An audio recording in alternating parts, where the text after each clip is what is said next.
അല്ലെങ്കിൽ പൊതു സിവിൽ നിയമത്തിന്റെ ആവശ്യം പലപ്പോഴായി ഉന്നയിക്കപ്പെട്ടിട്ടുള്ളതാണ്.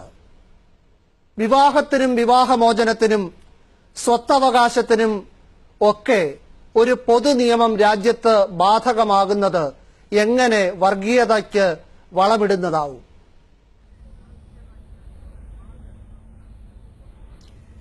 ഇത് വർഗീയതയ്ക്ക് വളമിടുന്നതാണ് എന്നത് ഒരു വിഭാഗത്തിന്റെ കാഴ്ചപ്പാടിന്റെ പ്രശ്നമാണ്.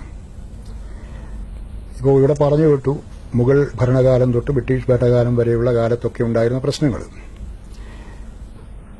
ഈ ഭരണഘടനാ നിർമ്മാണ സമിതിയിൽ ഈ പ്രശ്നം വന്നപ്പോൾ അതിനെ രാഷ്ട്രനയ നിർദ്ദേശക തത്വങ്ങളിലേക്ക് ചുരുക്കിയത് അന്നത്തെ മുസ്ലിം ലീഗിന്റെ രാഷ്ട്രീയത്തിന്റെ അടിസ്ഥാനത്തിലാണ്. അതായത് 1947 മുമ്പ് അവിഭക്ത ഇന്ത്യയിൽ സ്വാതന്ത്ര്യ സമരം നടക്കുന്നു. ആ കാലത്ത് ബ്രിട്ടീഷുകാർ ഇന്ത്യ വിടാൻ പോകുന്നു. അങ്ങനെ ബ്രിട്ടീഷുകാർ ഇന്ത്യ വിടാൻ പോകുമ്പോൾ ഇന്ത്യയിലെ മുസ്ലിങ്ങൾക്ക് അവരുടേതായ രാഷ്ട്രം വേണം, അല്ലാത്ത പക്ഷം ഇവിടെ ഹിന്ദുക്കളുടെ ഭരണമായിരിക്കും വരിക എന്നൊക്കെയുള്ള തരത്തിലുള്ള പ്രചാരണങ്ങളായിരുന്നു അന്നത്തെ ലീഗ് മുന്നോട്ട് വച്ചത്. മാത്രവുമല്ല, മുസ്ലിം വ്യക്തി നിയമം സംരക്ഷിക്കപ്പെടുകയില്ല എന്ന ഒരു വാദവും അക്കാലത്ത് അന്നത്തെ മുസ്ലിം ലീഗിലെ നേതാക്കന്മാർ മുന്നോട്ട് വച്ചു. അതിന്റെ ഫലമായിട്ടാണ് നെഹ്റുവിനെ പോലുള്ള കോൺഗ്രസ് നേതാക്കന്മാർ ശക്തമായിട്ട് ഈ ആവശ്യമായിട്ട് മുന്നോട്ട് വരാതിരുന്നത്. ഗാന്ധിജിയും നെഹ്റുവുമൊക്കെ ഇത് മാർഗനിർദ്ദേശക തത്വങ്ങളിൽ ഉൾപ്പെടുത്തിയാൽ മതി എന്ന നിലപാട് സ്വീകരിച്ചു. അതിന് മറ്റൊരു കാരണവും കൂടിയുണ്ട്. അന്ന് കോൺഗ്രസിനെ സപ്പോർട്ട് ചെയ്തിരുന്ന മുസ്ലിം സംഘടനയുണ്ട്, ആ ജമിയത്തുൽ ഉലമ എന്ന് പറയുന്നത് ലീഗിനെ എതിർക്കുകയും കോൺഗ്രസിനോടൊപ്പം നിൽക്കുകയും ചെയ്ത ഒരു മുസ്ലിം സംഘടനയാണ്. അപ്പോൾ അവർക്ക് ഇങ്ങനെ ഒരു ആവശ്യം ഉണ്ടായിരുന്നു, മുസ്ലിം വ്യക്തി നിയമം സംരക്ഷിക്കപ്പെടണം, അതിൽ യാതൊരു മാറ്റവും വരുത്താൻ പാടില്ല എന്ന്. അപ്പോൾ അതിനെ അനുകൂലിക്കുകയാണ് അന്നത്തെ കോൺഗ്രസ് നേതാക്കന്മാരിൽ മുതിർന്ന പ്രഗത്ഭരായ ഗാന്ധിയും അതുപോലെ തന്നെ നെഹ്റുവും ഒക്കെ ചെയ്തത്. പക്ഷേ ഈ വിഷയം പിൽക്കാലത്ത് സുപ്രീം കോടതിയിൽ വന്ന പല കേസുകളിലും ഉന്നയിക്കപ്പെടുകയുണ്ടായി. 1985 ഷാബാനു ബീഗം കേസിൽ വിധി പറഞ്ഞ അന്നത്തെ ചീഫ് ജസ്റ്റിസ് YV ചന്ദ്രചൂഡ് അസന്നിഗ്ധമായ ഭാഷയിൽ ഈ കാര്യം മുന്നോട്ട് വച്ചു. എന്തുകൊണ്ട് നമ്മുടെ ഭരണഘടനയുടെ മാർഗനിർദ്ദേശക തത്വങ്ങളിൽ പൊതു സിവിൽ കോഡ് നടപ്പിൽ വരുത്താൻ രാഷ്ട്രം യത്നിക്കണം എന്ന് എഴുതി വച്ചിട്ടും അക്കാര്യത്തെക്കുറിച്ച് ഭരണാധികാരികൾ ഒന്നും ചെയ്യാതെ പോയതെന്ത് എന്ന ചോദ്യം അദ്ദേഹം ഉന്നയിക്കുകയുണ്ടായി. അത് കഴിഞ്ഞ് 10 വർഷം കഴിഞ്ഞിട്ടാണ് 1995 സരള മുഡ്ഗൽ കേസിൽ വീണ്ടും സുപ്രീം കോടതി പൊതു സിവിൽ കോഡ് നടപ്പാക്കേണ്ടതിന്റെ ആവശ്യകതയിലേക്ക് കൈചൂണ്ടിയത്. പിന്നീട് 2003 ജോൺ വള്ളമറ്റം കേസിലും സുപ്രീം കോടതി മറ്റൊരു വിഷയവുമായി ബന്ധപ്പെട്ട് പൊതു സിവിൽ കോഡ് നടപ്പാക്കേണ്ടതിന്റെ ആവശ്യകതയിലേക്ക് ഭരണാധികാരികൾ ശ്രദ്ധ ക്ഷണിക്കുകയുണ്ടായി. അപ്പോഴൊക്കെ ഇതിനെ ശക്തിയുക്തം എതിർക്കാൻ മുന്നോട്ട് വന്നത് നമ്മുടെ രാജ്യത്തെ മുസ്ലിം സംഘടനകളാണ്. എല്ലാ മുസ്ലിം സംഘടനകളും എന്ന് പറയാൻ പറ്റില്ല, എന്നാലും ഭൂരിപക്ഷം മുസ്ലിം മതസംഘടനകളും മുസ്ലിം രാഷ്ട്രീയ പാർട്ടികളുമൊക്കെ ഇത് മുസ്ലിങ്ങളുടെ മതസ്വാതന്ത്ര്യത്തിലുള്ള കൈകടത്തലാണ് എന്ന രൂപത്തിൽ മുന്നോട്ട് വന്നു. പൊതു സിവിൽ കോഡ് പാടില്ല എന്ന് പറഞ്ഞു. ഞാൻ പറയുക, പൊതു സിവിൽ കോഡ് എന്ന് പറയുന്നത് തന്നെ ഒരു മിസ്നോമറാണ്, തെറ്റായ ഒരു അഭിധാനമാണത്. പൊതു സിവിൽ കോഡല്ല, ഇന്ത്യയിൽ ഇനി വേണ്ടത് പൊതു കുടുംബ നിയമമാണ്. ഒരു ഇന്ത്യൻ ഫാമിലി ലോ ആണ് നമുക്ക് ആവശ്യം. രാജ്യത്ത് നിലവിലുള്ള സിവിൽ നിയമങ്ങളിൽ 95% പൊതുവാണ്. അതുകൊണ്ട് എന്തെങ്കിലും കുഴപ്പം ഇവിടെ ഉണ്ടായിട്ടുണ്ടോ? ഇവിടെ ബാങ്കിംഗ് നിയമമുണ്ട്, അത് പൊതുവാ. ഇസ്ലാമിന് അതിന്റേതായ ബാങ്കിംഗ് നിയമമുണ്ട്, പലിശരഹിത ബാങ്ക്, അതല്ല ഇന്ത്യയിലുള്ളത്. അതുകൊണ്ട് ഇവിടെ മുസ്ലിങ്ങളുടെ മതസ്വാതന്ത്ര്യം ഹനിക്കപ്പെട്ടിട്ടുണ്ടോ? അതുപോലെ തന്നെ ആദായ നികുതി നിയമമുണ്ട് ഇന്ത്യയിൽ, സിവിൽ നിയമമാണ്. ഇസ്ലാമിന് അതിന്റേതായ ആദായ നികുതി നിയമമുണ്ട്. ആദായ നികുതിക്ക് ആണ് സക്കാത്ത് എന്ന് പറയുന്നത്, അത് 2.5%. നമ്മുടെ രാജ്യത്ത് 10, 20, 30% വരെ ആദായ നികുതി നിയമം അനുസരിച്ച് മുസ്ലിങ്ങളും ഹിന്ദുക്കളും ക്രിസ്ത്യാനികളും ഒക്കെ ഇൻകം ടാക്സ് കൊടുക്കണം. അതുപോലെ പല നിയമങ്ങളും, ബാങ്ക് നിയമം, കരാർ നിയമം, തെളിവ് നിയമം, ജാത്യവശത നിവാരണ നിയമം, സ്ത്രീധന നിരോധന നിയമം തുടങ്ങി നിരവധി സിവിൽ നിയമങ്ങൾ പൊതുവാണ്. 95% സിവിൽ നിയമങ്ങളും പൊതുവാണ്.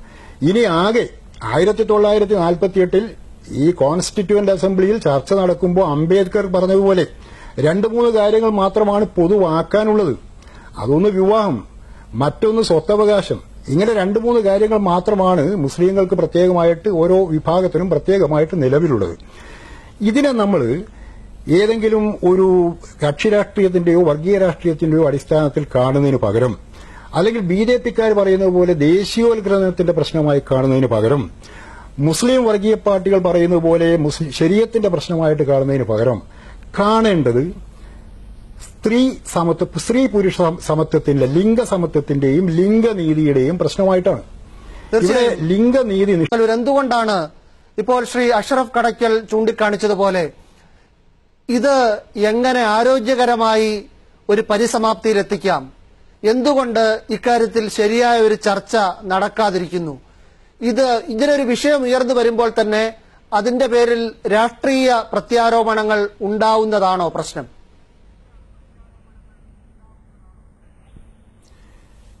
ഇപ്പോൾ അഷ്റഫ് കടക്കലും ഡോക്ടർ ഫസൽ ഗഫൂറും ഒക്കെ പറഞ്ഞ ഒരു കാര്യം രണ്ടു കൂട്ടരും 2 തരത്തിലാണ് പറഞ്ഞത്. പക്ഷേ ഡോക്ടർ ഫസൽ ഗഫൂർ വളരെ വ്യക്തമായി പറഞ്ഞു, ഇതൊരു മുസ്ലിം പ്രശ്നമായിട്ട് മാത്രമായിട്ട് അവതരിപ്പിക്കപ്പെടുന്നത് എല്ലാ ചാനൽ ചർച്ചകളിലും അങ്ങനെ വരുന്നു എന്ന് പറയുകയുണ്ടായി. അങ്ങനെ വരാൻ കാരണമുണ്ട്. എന്താ കാരണം?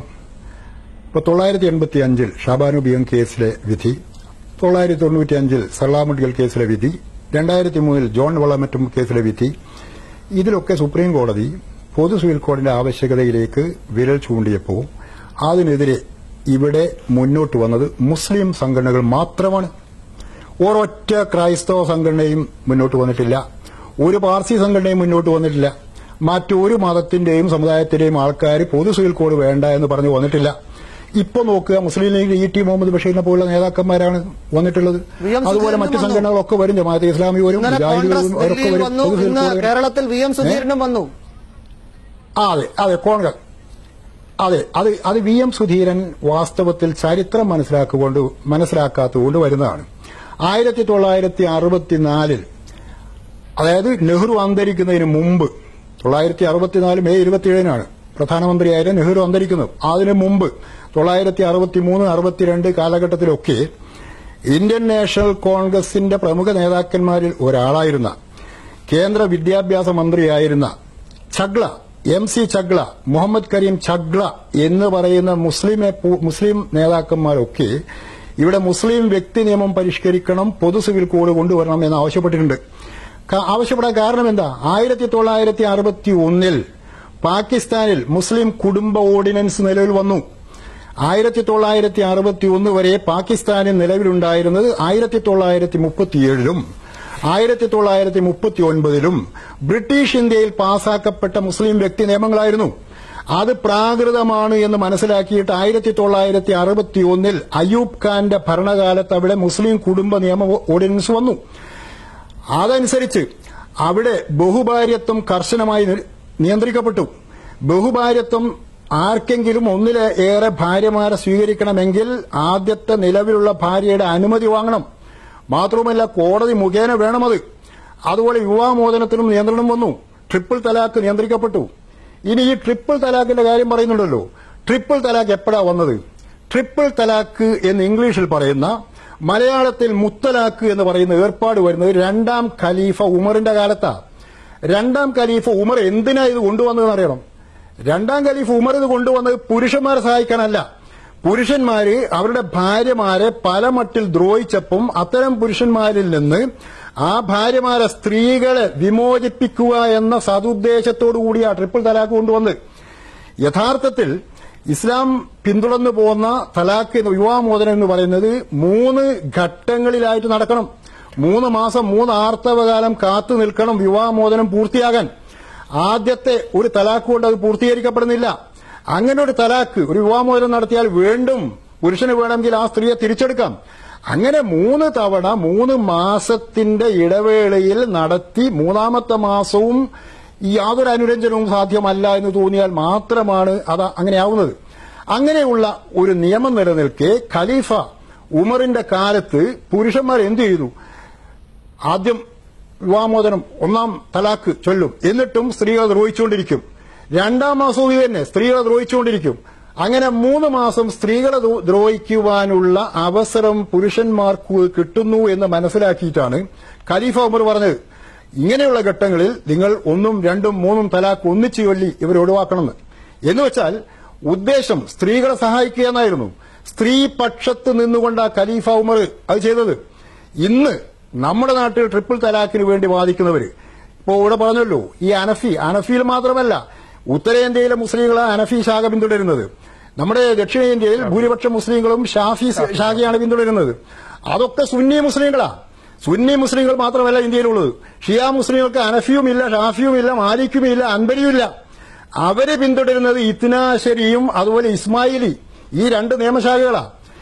ഇതിലൊക്കെ ഇപ്പോ ഇന്ത്യയിൽ നിലവിലുള്ള മുസ്ലിങ്ങളെ സംബന്ധിച്ചിടത്തോളം അവർക്ക് വേണമെങ്കിൽ 3 തലാഖ് ഒന്നിച്ചു ചൊല്ലിയിട്ട് സ്ത്രീകളെ ഇപ്പോൾ വിവാഹമോചനം നടത്താം. ഇത് പാകിസ്ഥാനിൽ പറ്റില്ല, സൗദി അറേബ്യയിൽ പറ്റില്ല, ഈജിപ്തിൽ പറ്റില്ല, ഇറാഖിൽ പറ്റില്ല, സുഡാനിൽ പറ്റില്ല, സിറിയയിൽ പറ്റില്ല. ഇത് മാറണമെന്ന് പറയുന്നത്. ഇത് മാറുന്നതിന്റെ ഭാഗമായിട്ട് ഇന്ത്യയിലെ 125 കോടി ജനങ്ങൾക്കും പൊതുവിൽ ബാധകമായ ഒരു കുടുംബ നിയമം കൊണ്ടുവരണം എന്നതാണ് വാസ്തവത്തിൽ മർമ്മപ്രധാനമായ കാര്യം. അങ്ങനെ ഒരു കുടുംബ നിയമം കൊണ്ടുവരണമെങ്കിൽ, ഇപ്പൊ പൊതു സിവിൽ കോഡ് എന്ന് പറയുന്നതിന് അങ്ങനെ ഒരു സാധനം കൊണ്ടുവരണമെങ്കിൽ അതിന്റെ ഒരു കരട്, ഒരു ഡ്രാഫ്റ്റ് ഉണ്ടാക്കണം, ഒരു രൂപരേഖ ഉണ്ടാക്കണം. രൂപരേഖ ഉണ്ടാക്കണം എന്ന് പറയാൻ തുടങ്ങിയിട്ട് കൊല്ലങ്ങൾ എത്രയായി? 1985 30 വർഷം മുമ്പ് പലരും പറഞ്ഞിരുന്ന രൂപരേഖ ഉണ്ടാക്കാൻ ഈ പറയുന്ന കോൺഗ്രസ്സുകാർ ചെയ്തോ? വേറെ ഏതെങ്കിലും പാർട്ടിക്കാർ ചെയ്തോ? ആരും മുന്നോട്ട് വന്നില്ല. രൂപരേഖ ഉണ്ടാക്കിയാലാണ് എന്താണ് ഈ പൊതു സിവിൽ കോഡ് എന്ന് ജനങ്ങൾക്ക് മനസ്സിലാവുക. അങ്ങനെ ഒരു രൂപരേഖ ഉണ്ടാക്കുമ്പോൾ നമ്മുടെ നാട്ടിലുള്ള നിയമവിദഗ്ധന്മാരെ അതിൽ ഉൾപ്പെടുത്തണം. നമ്മുടെ നാട്ടിലുള്ള സ്ത്രീകളെയും പുരുഷന്മാരെയും 2 കൂട്ടർക്കും പ്രാതിനിധ്യം നൽകണം. മുസ്ലിം സ്ത്രീകൾക്കും ഹിന്ദു സ്ത്രീകൾക്കും ക്രൈസ്തവ സ്ത്രീകൾക്കും ഒക്കെ പ്രാതിനിധ്യം നൽകണം. എന്തുകൊണ്ടെന്നാൽ മുസ്ലിം വ്യക്തി നിയമത്തിൽ മാത്രമല്ല സ്ത്രീവിരുദ്ധമായ അംശങ്ങളുള്ളത്. ഹിന്ദു വ്യക്തി നിയമത്തിൽ സ്ത്രീവിരുദ്ധമായ അംശങ്ങളുണ്ട്, ക്രൈസ്തവ വ്യക്തി നിയമത്തിൽ സ്ത്രീവിരുദ്ധമായ അംശങ്ങളുണ്ട്. ഈ സ്ത്രീവിരുദ്ധമായ അംശങ്ങളില്ലാത്ത ലിംഗനീതിയിൽ അധിഷ്ഠിതമായ ഒരു പൊതു കുടുംബ നിയമം കൊണ്ടുവരിക എന്നതാണ് നമ്മുടെ രാജ്യത്തിന്റെ താല്പര്യം. അങ്ങനെ ഒരു താല്പര്യമുണ്ട്. അത് മുന്നോട്ട് വെക്കുമ്പോഴത്തേക്ക് ഇത് മുസ്ലിങ്ങളുടെ മതസ്വാതന്ത്ര്യം ഹനിക്കലാണ് എന്ന ഒരു തരം മുറവിളിയുമായിട്ടാണ് പല സംഘടനകളും രംഗത്ത് വരുന്നത്. ഇപ്പോൾ മറുപടി കിട്ടിയല്ലോ. എന്തുകൊണ്ടാണ് ഇത് മുസ്ലിങ്ങളുടെ പക്ഷത്ത് നിന്നുകൊണ്ട് മാത്രം വിചാരണ ചെയ്യപ്പെടുന്നത്?